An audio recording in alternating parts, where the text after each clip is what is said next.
All right, still giving people a little bit of a chance here.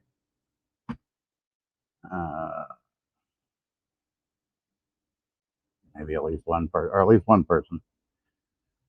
I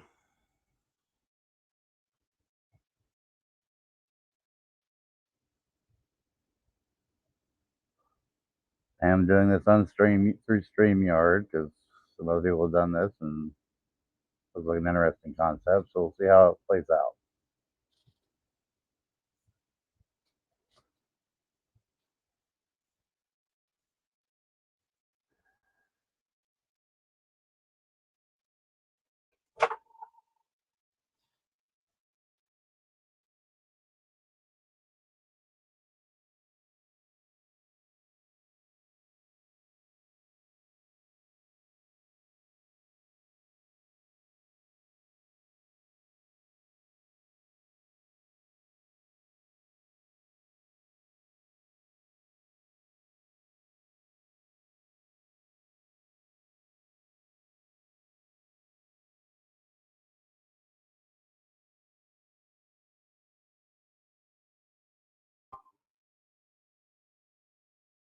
All right. Well, my story is long and entailed.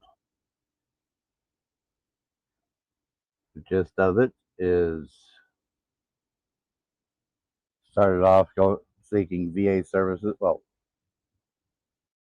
I do not receive VA health services because of a service connected disability at this time. I receive services because I am low and now no income. So I meet the income thresholds to receive services. And have been that way apparently for many years.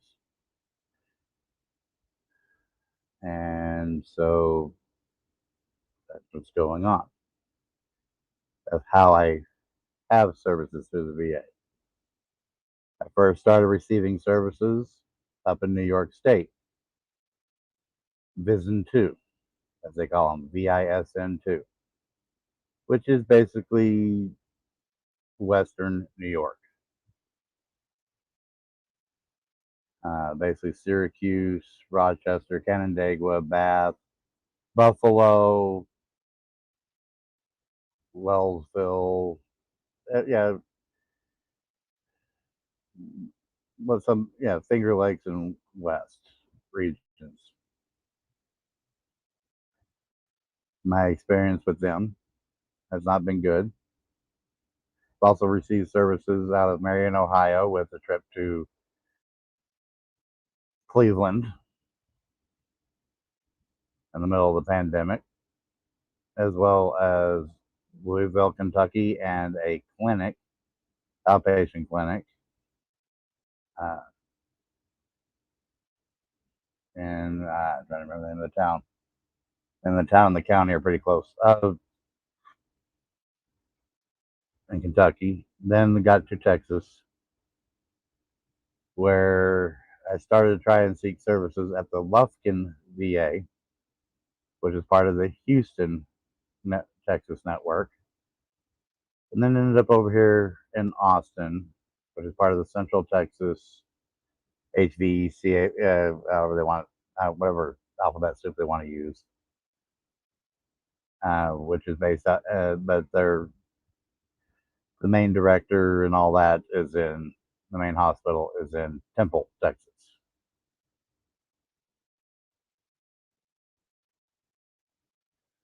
I know I have nobody watching me at this moment, so makes it loads of fun.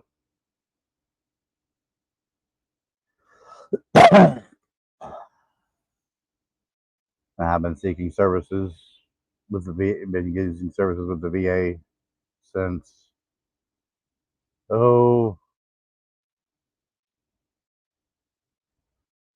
around what was that 2009, 8 or 9, somewhere in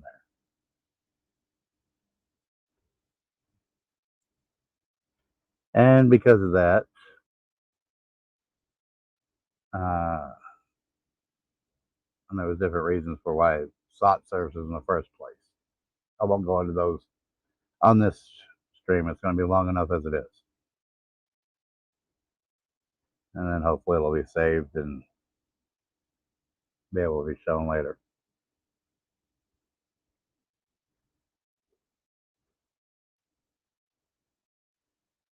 I oh, wish at least had some feedback. If wanted to hear the whole story, so I don't know if somebody wanted to hear the whole story or just the most recent stuff.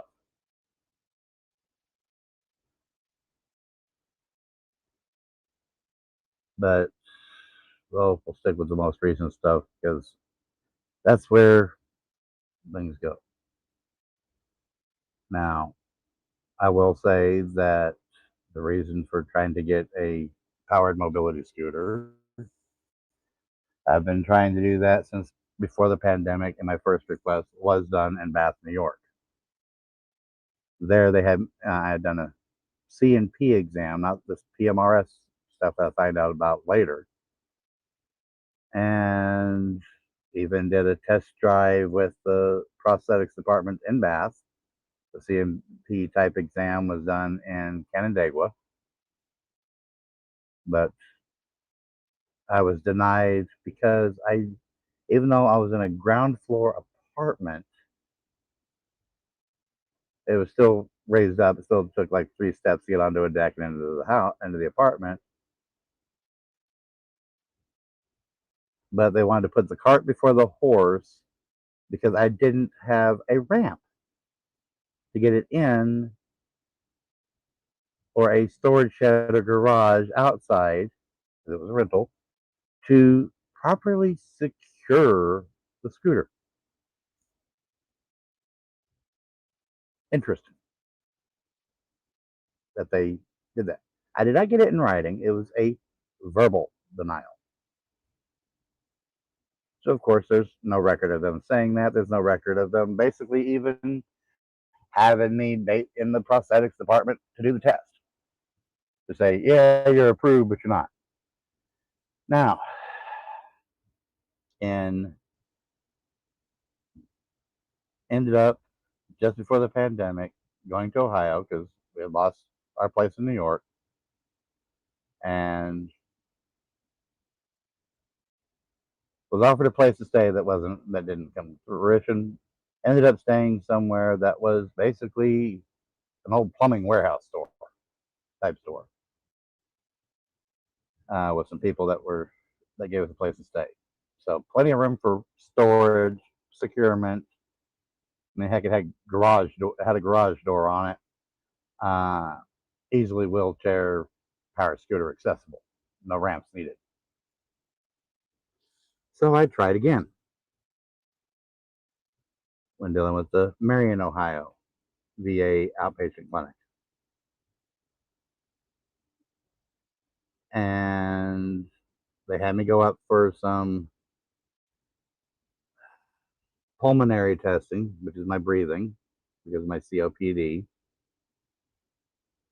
Now I do also have sleep apnea and degenerative disc disorder from osteoarthritis. That's another fun part of the story, which is what I need the scooter.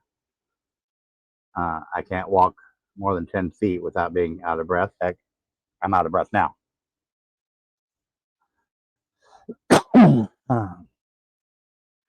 Or getting dizzy because I have vertigo and tinnitus, but they haven't put really tinnitus into my records very well. I do not have an income from the VA because they haven't done anything. I get blocked when trying to do the paperwork or speak with VSOs to get paperwork. Uh, Even walking into places and or setting up appointments, and I'm just basically treated like the worst piece of garbage on earth. Uh, I will say also that New York had my medical records messed up so badly that I was denied SSDI, SSI.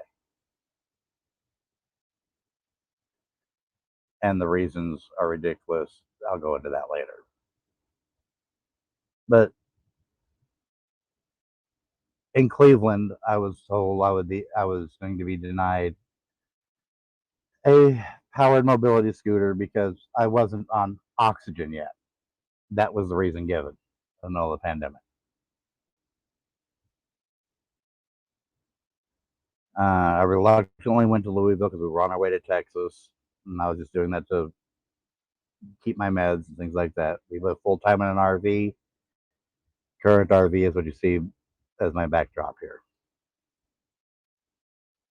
Uh, I will say, and the shout out to Coda Vets on Twitter, now X, that helped us get our first RV through the people that were donating at the time. They, within a couple hours, helped raise enough funds to get our first cheap used RV. But it didn't drive down the road for very long, left us in Kentucky. It was still livable, more or less. We stayed in it until this one was found. And because our minivan we had, we ended up with that car as a donation through a Baptist church. We were told this RV, well, the car took a month and a half. I paid a month and a half of insurance on it before I even saw the car. As a requirement to, well, I was required to have insurance provided on the car before the donation was given to me. Then come to find out when we showed up at the county clerks to transfer it over, the person had title issues that he needed paperwork to show that it was clear for the car. Oh, wrong side. The other car. So a month and a half later, he has paperwork. We finally have the car, which had a couple $100 of things wrong with it that we had to take care of to make it legal, drivable, safe. I used to drive commercial rigs for a living, 18 wheelers. I'm all about the safety. All the lights work. You know, there's lights, they must work and work properly. Tires, pressure, you know, tag light, battery, alternator, all that fun stuff. Uh, then it took the church a little while later. They came up with the RV. We were told everything works. It didn't. The only thing that worked was that it rolled down the road under its own power. But the old smog converter in this old Ford engine, yeah, it seized up. So that's fun. Finally got a belt and bypassed that once we got to Austin, Texas. Now, but the plumbing don't work right. It has the roof leaks. There's some electrical issues. I had to replace every single clearance light on this RV and had to borrow somebody's ladder to do so because, you know, I'm in no shape to do it. And I had to do it because nobody else was going to do it for me. Even the wiring for towing the tow dolly to tow the car for the lights. Well, I'm still having issues with that. I'll put it that way. Things aren't rounded properly on the 12-volt side for the lighting. The onboard generator, which if you look, see if I can try and get it. Yeah, that panel you see right, the long one underneath behind the driver's door there. That generator has never worked since we were given it. They allegedly paid $4,000 for this thing through Facebook, and everything worked. Nothing worked. Uh, water heater didn't even have the plug in it, slash the filter rod or whatever. I forget what it's called at this moment. Anyway, move forwarding. But yeah, the AC works if we have enough power, if we have a generator that can run it. It's not the greatest, but it's a roof over our heads. We got down the road, we got to Texas, eventually here Austin. Reason for Austin is I have a couple of relatives in the area that I hadn't seen in almost 30 years, and was trying. And I'm 47 years old now. I'm getting close to 50. I'd like to try and reconnect with family before I pass.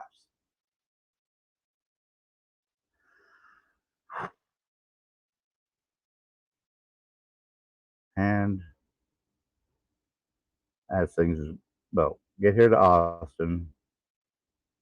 Like I said, I wasn't at Lufkin, Houston long, and well, just a second, catch my breath.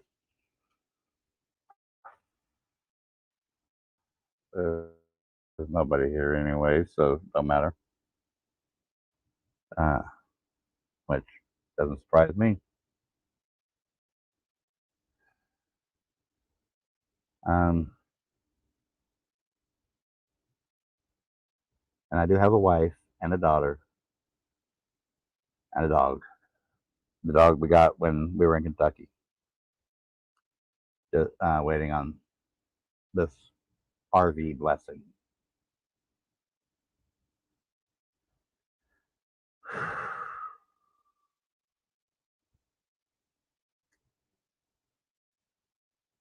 So, get here to Austin. Once I realized that the RV, or at least the dolly, is giving me issues, and the whole setup is not going to easily go back and forth from Livingston to Austin. Instead of hanging around the Austin area, I started trying to set myself up with the Austin, Texas VA outpatient clinic, or clinic, however they want to refer to it. All these letters get confusing. CBOC, outpatient clinic, whatever.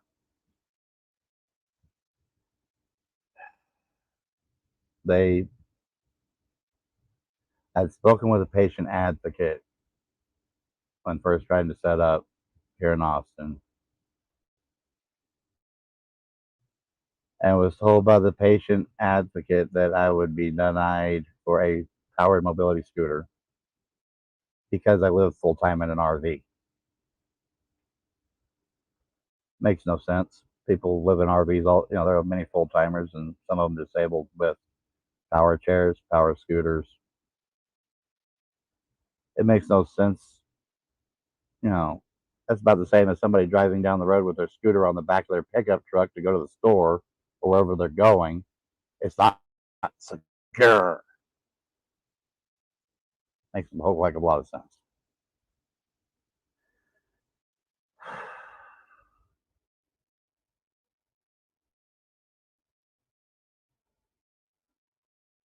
So, but I pushed through. I basically said, if I'm going to be denied for any reason, I want that denial in writing, so that way I have something to appeal. Well, I go through some of my initial appointments with interns, or excuse me, residents. They're above intern level because that's what they do to you if you're not, well, at least I know they do it to. I always get stuck with the residents. Well, initially in Rochester, New York, I did not get stuck with a resident. I was stuck with someone who was known as the pain doctor, aka pain pill doctor, and was eventually, ended up retiring. 2 months before he announced his retirement, I requested to change primary care providers. This is back in Rochester, New York, and was denied by the patient advocate as unnecessary.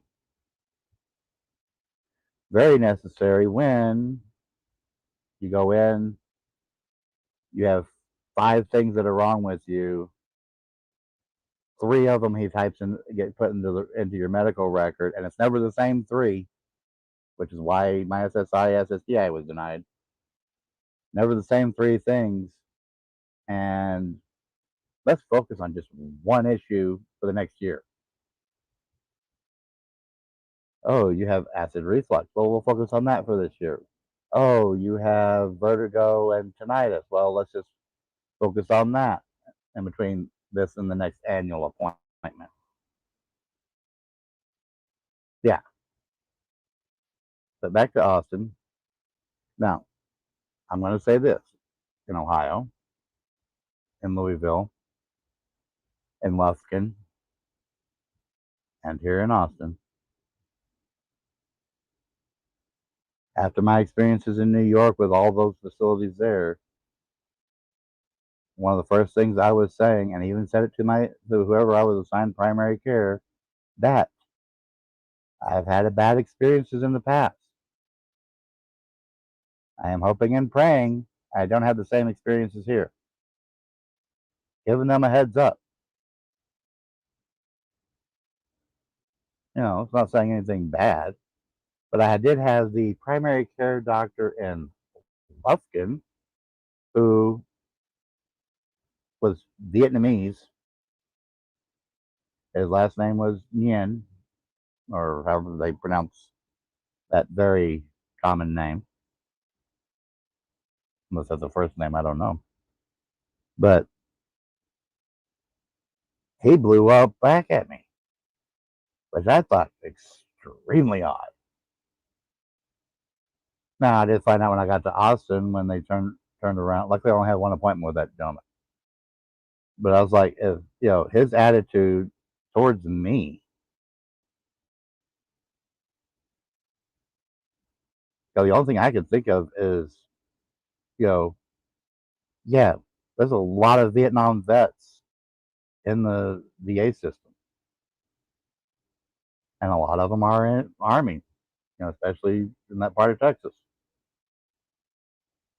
Uh, yeah, probably triggered a lot of their PTSD from their service. To come home and have someone that they, not being racist, but just, and then they have that, and then that doctor also had a snotty attitude. So, yeah, snotty attitude, yeah, not a good mix.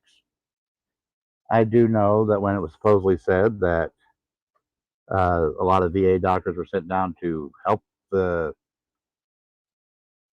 illegal border crossers around that time frame. Well, one, Dr. Nguyen wasn't available, and then he apparently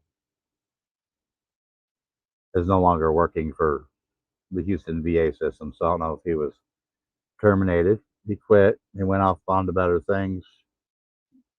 More power to him. But back to Austin. I know I'm running roundabout. If anyone ever does see this, um,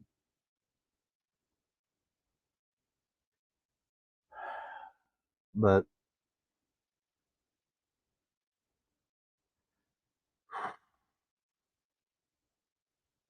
here in Austin, I've ran into similar issues. Given a resident, and of course, every time you change VISNs, regions, many regions, uh, sub-regions, however they want to refer to them, you have to start as a fresh patient because they cannot access a lot. Even though, and then you got to wait 3 to 6 months for that first intake appointment and start off as a fresh patient. But the fun thing is they do eventually get your other stuff from your other records. But they should be doing that from the moment you request to transfer. They should be pulling your records up from the other place into their system so they can see it. There should be no reason for this new patient garbage, which slows things down. Oh, and I have been told I'm too young to have my health problems.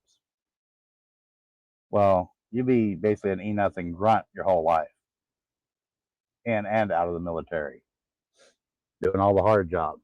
You're going to tear up your body pretty good.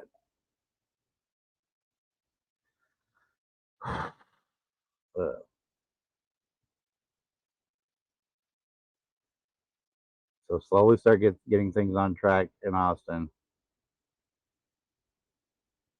And I had requested and kept saying, I need a mobility scooter, power mobility scooter. Took a couple of tries because it was getting rejected for various reasons.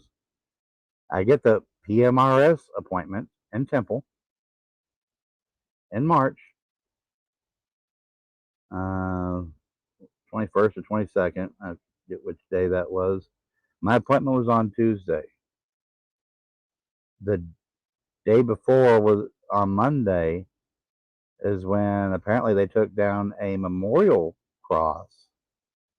It wasn't in, I mean, yeah, it was in the main lobby, but it was not in a prime location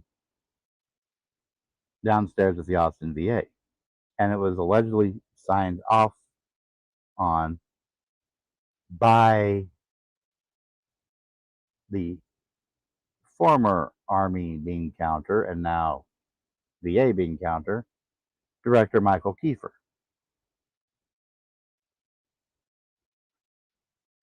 And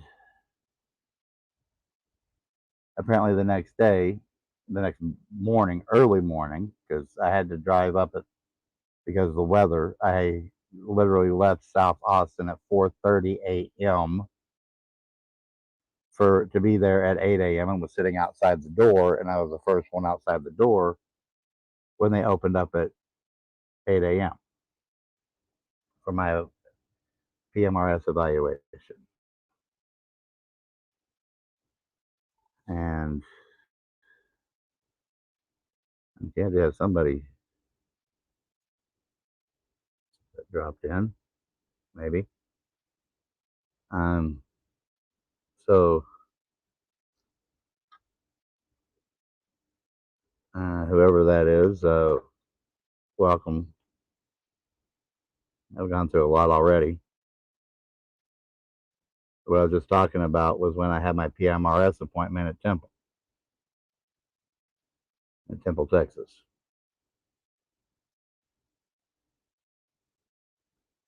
And I showed up there. I was the first one there. I was literally there at 4:30 in the morning. And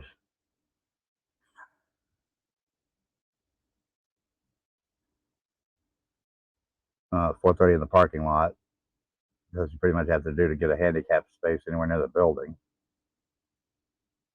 But at 6:30, I was inside the building, found where I needed to be, plenty of time ahead of my appointment. I was the fourth or fifth person pulled back into the PMRS evaluation room. And these three evaluators literally were doing a round robin.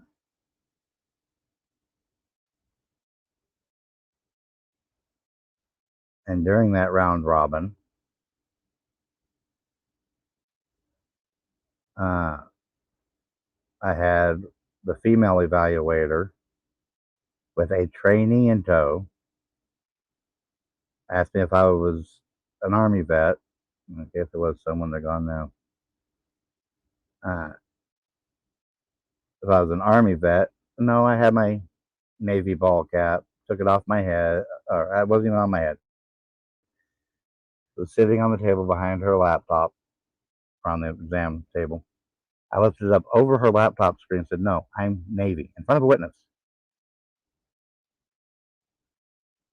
Well, before I even got back to apparently, as I get back to Austin, I happened to just have to look at my records a couple days later because I was told it'd take a couple days for everything to be processed for them to, and one of them said he was going to do research. Well, apparently, within 45 seconds, pretty much, within 45 seconds of only one evaluator's time-stamped denial,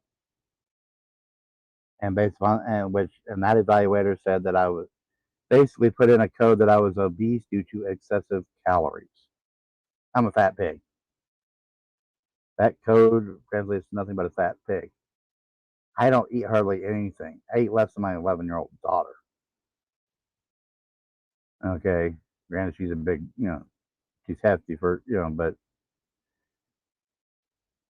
I eat less than she does.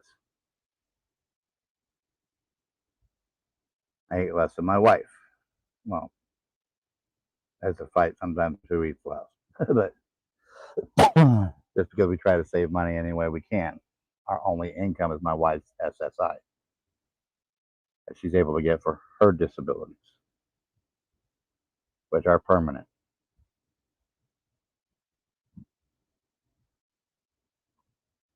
Well, the other two evaluators didn't even have their denial submissions in for between an hour and a half to 3 hours after the denial letter was typed up. The denial letter was typed up by the person who checked me in, who from one of the countries in the African continent, South African continent, Uganda, Ethiopia, South Africa, New Guinea. I don't know where he's originally from. Uh, originally, but his name and his accent and his appearance is from that region of the world. He has that denial letter typed up within 45 seconds of the one and only denial from one evaluator, which had discrepancies in it, including my pulse ox. I don't know how anyone with COPD after walking for 10 minutes has a higher pulse ox than before they started. Nobody. I was COPD. And I really saw the pulse ox drop pretty low and start to climb on my last stop. And I saw the evaluator look directly at it because it was resting in my rollator. My beat up rollator I had that was given to me back in Ohio when I requested powered mobility device, powered mobility scooter. Instead of that, they gave me a rollator, a big one. Well, oh yeah, and being asked about the Army vet versus Navy vet, it was put into the record that I was an Army vet. But what few things that she typed in, or should I say, left in, which was from the previous veteran she had spoken with, said Army. I mean, all three evaluations were incomplete. There are questions to be filled out that were not filled out. The very few things they did say, each of them at least had one thing that put me on the VA's own guidelines for powered mobility devices, powered chairs, for indicated to get one. Not because the VA says indicated or contraindicated. Indicated means basically, yes, they should be approved. Contraindicated means no, they're good. They don't need it. Okay, there was nothing in the evaluations that hit the contraindicated side. But the evaluations do each mention something that's indicated. But, out of the few things they do to put in there. Makes no sense.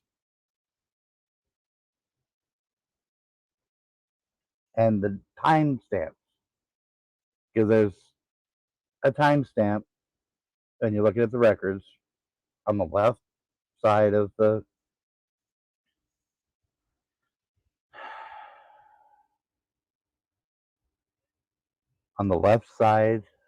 record as you go down it. It has the timestamps of when it's submitted into the computer system. These are the timestamps I'm referring to. I do have a copy of my Healthy Vet records that show that. Now, proceeding forward a little bit, when I see this denial in the computer, but not in the mail. They never sent me that initial denial letter. Actually, I still haven't gotten the denial letter. This day, that was in March. Today is October 6th, 2023. I asked for a hard copy of the denial letter. They still haven't sent it to me. I tried calling and speaking to the department head over the PMRS, the medical doctor that oversees that department. He proceeded to yell at me. I mean, I raised my voice. I'm a veteran. We do get a service, but I did not cuss at him or anything like that. And basically, he was calling me, saying, "Yeah, wasn't nice." Then I tried to reach out to, well, actually, through all of this, I was also trying to reach the executive director, or the director, Mr. Kiefer's office. And I even went so far as to go to the associate director, or however it's referred, associate director at Austin, to try and go in that way to get an appointment, at least a phone appointment with the director. Not because Temple is a good drive from Austin if you're obeying the speed limits and being cautious. It's, especially from South Austin, it's over an hour drive, which was, you have sleep apnea and things like that as your health issues. Yes, I do have a CPAP, but then look at the RV. I mean, it's hard, you know, it's fun. Well, not fun, that's sarcasm. Uh, Anyways, so I keep calling back and forth. I also had set up an appointment with, through, with, since I was on Team A, I set up an appointment with the lead doctor through secure messages. I set up an appointment with the lead doctor on Team A, with that doctor's assistant. Specific time and date. I was told, oh, the soonest one we can get you is a week and a half away. Okay. I set up the appointment. I showed up for that appointment. Who do I get? Some new resident who's never even, I've never seen before. And I was fuming. What's this? This is not who I came to see. Because a medical doctor can do an override over PMRS, a medical override as a medical necessity for a powered device. And that resident's supervising physician, who ain't much of, happens to share the same last name I do, go figure, and he's younger than me, so like it means much, yeah, I feel like I'm still in my 20s and I'm not. Well, on my good days, I think I'm, I'm staring at an old man when I look in the mirror, or the view of this, like, okay, and it's not who I'm used to seeing. Anyways, heck, it's not even who my wife's used to seeing. I look like the man she met, to her. just a little less scruff. Not this nice beard, which is a little nicer, thicker, longer. So I proceed to get upset. But I want to see the doctor I set the appointment for, or I'm leaving. I'm walking out. They refused and even basically had like 4 or 5 people, staff, mind you, nurses, the supervising doctor, and the resident, mind you, not the doctor I was looking for, not the VA police, basically trapping me in the room against my will. I wanted to leave. I was about ready to walk through the wall. If I was a good old Army vet, I probably would have, or a Marine. You guys will, heck with the door, you'll make one. Us Navy guys, unfortunately, when you've been on a ship, it's got, unless you know that your face is covered in the rust, you can't make a new door. But a little difficult when they're watertight and airtight. But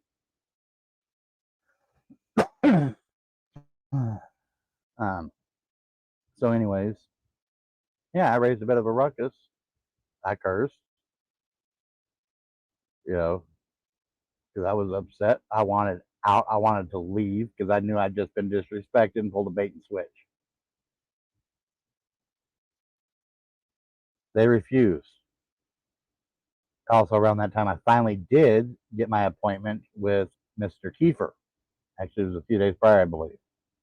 Right around the same time. Which they conveniently scheduled. Mr. Kiefer conveniently scheduled it at like 10:30, almost 11 o'clock in the morning in Temple, where I had to drive up there. And of course, if you don't get up there at 6:30 in the morning, you're not finding a handicapped space to park in. So I ended up having to park.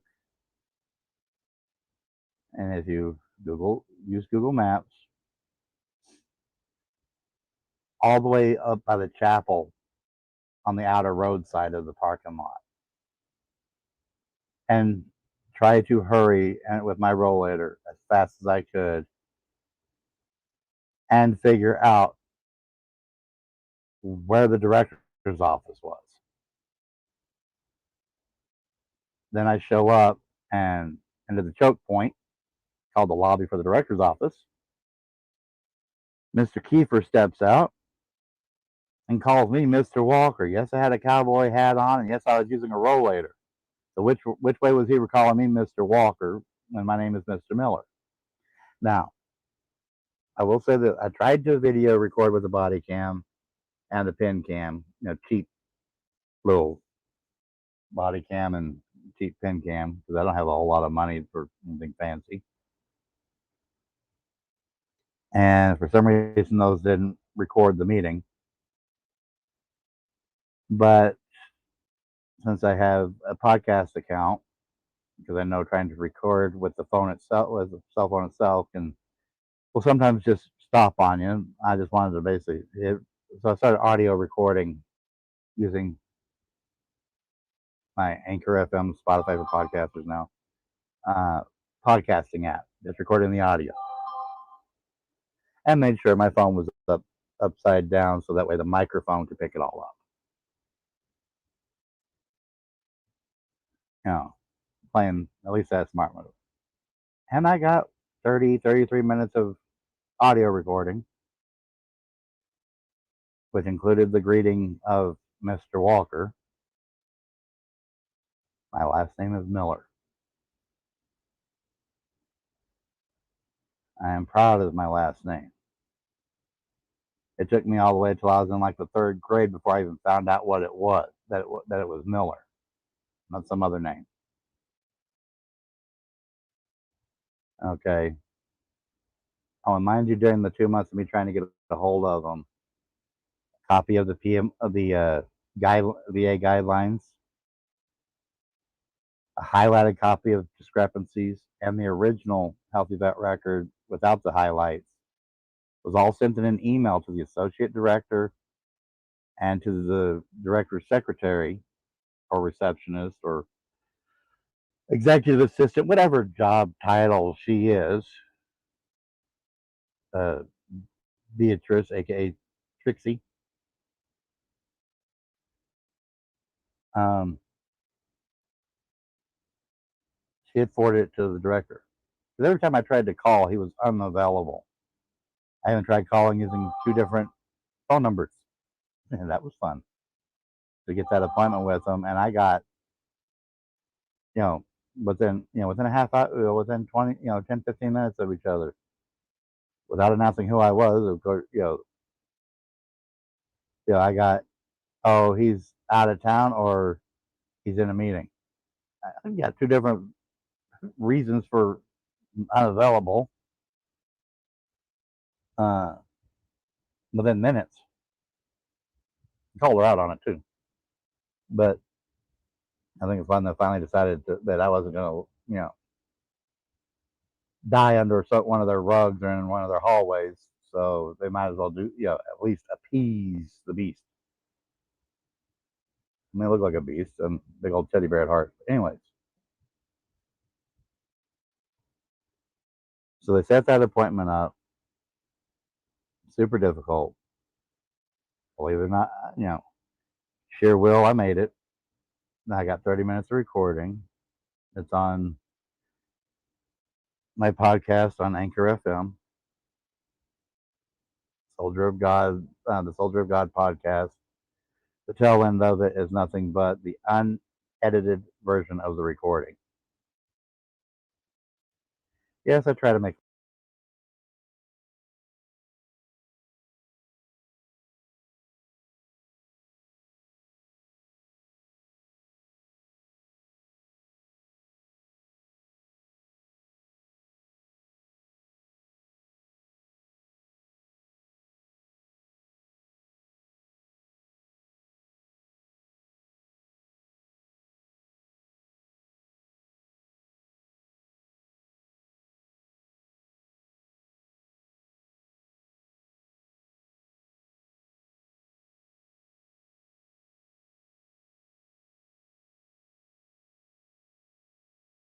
Let's see if I'm being heard at the moment. Yeah, I think so. Okay.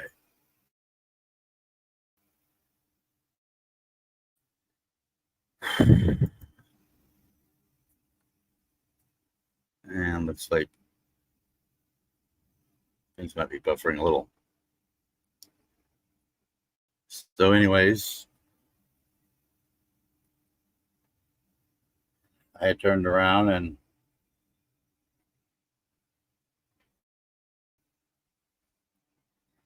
get to the meeting, 30 minutes in, 30 minutes of the meeting. Come to find out, the director never looked at the email.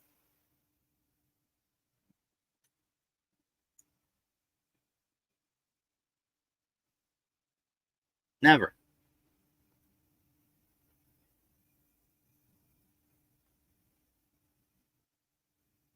So, what's good? And I proceeded to also ask about the cross. How can, if he was out of town that whole week, because remember, I started calling immediately the same week at a conference with the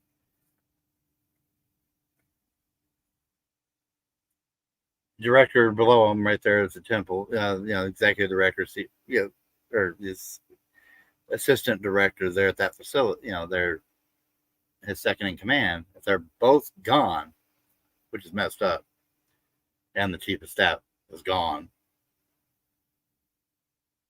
who had the authorization? Who gave the authorization within minutes? If you look at the story, within minutes to take that cross down. And then the very next day, I was wearing a shirt similar to this one, which does say ministry name, does have a cross and Ichthys fish, the Christian fish on it. It says ministry name on the back as well.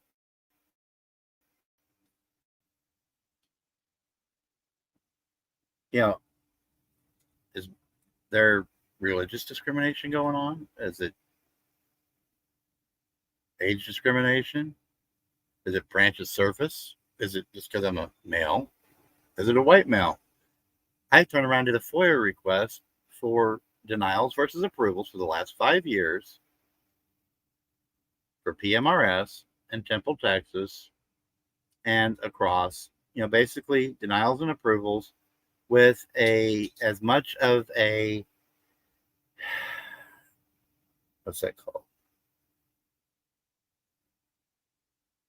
Basically the same kind of stuff that they would use for the Million Vet program. With as much of a breakdown by, I don't think it's a D. This is why I wish I had someone else to help me with, to bounce things with so I could get the help. But there's a reason why I'm the only one in the chat. Nobody cares about this old vet. Anyways, but basically, branch of service, male versus female, racial,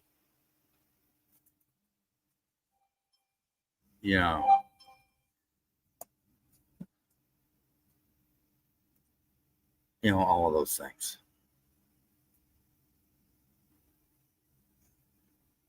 Pause for a moment.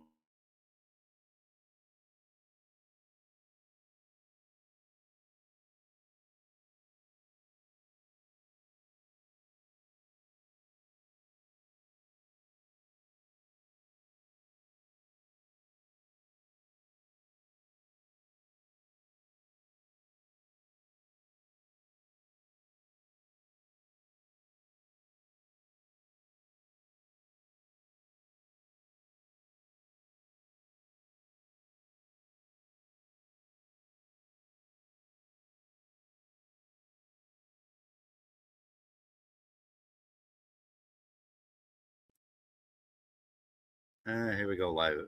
Back to being extremely live here. All right, so basically I got smoke blowing up my rumpus. If you want to hear the unedited audio, the podcast is called Christian Cowboy Journals. It can be found on most podcast platforms.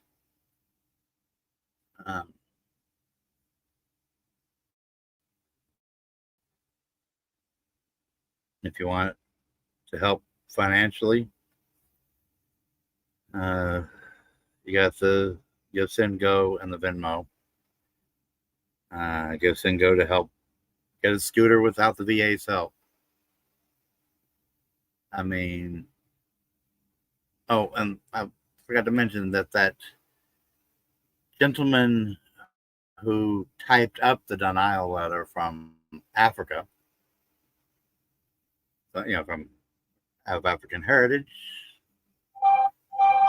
literally ordered the wrong size rollator to replace the beat up one I had, because I have to do the heavy duty ones because due to lymphatic edema, I weigh around 360, 370 pounds. Lymphatic edema, which is in my health records, not excessive calories. Did you see my diet? Do you know what I eat every day? No. But I'll put that in there. But not send the denial letter. But they did send me the bad boy letter for what happened in Austin when I tried to escape a room when I was being held prisoner. But of course, the VA police weren't called when they typed, for that letter. But they sent me that letter in the mail. You're a bad boy for disruptive behavior. Well, I don't know a vet in this world held against their will would not raise Cain, if not walk through the walls.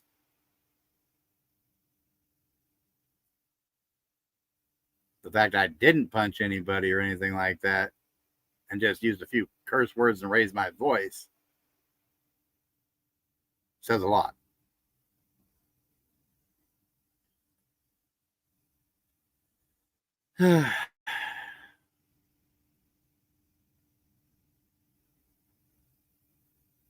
And so now,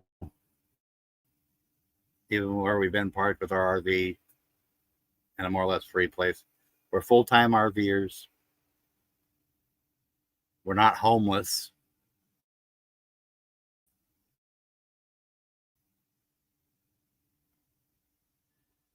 But yet, we're considered my RV alone, parked on a public street, is considered a homeless encampment. So we got to find somewhere else to move to. With only my wife's SSI to work with, and whatever donations we are blessed to receive.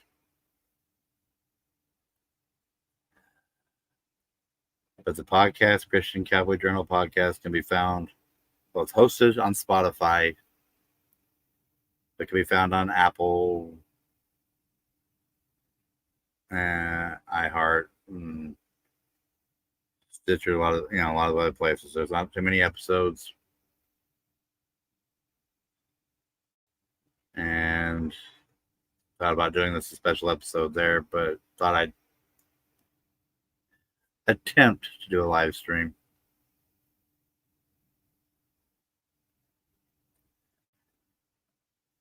And we'll see how that's gone.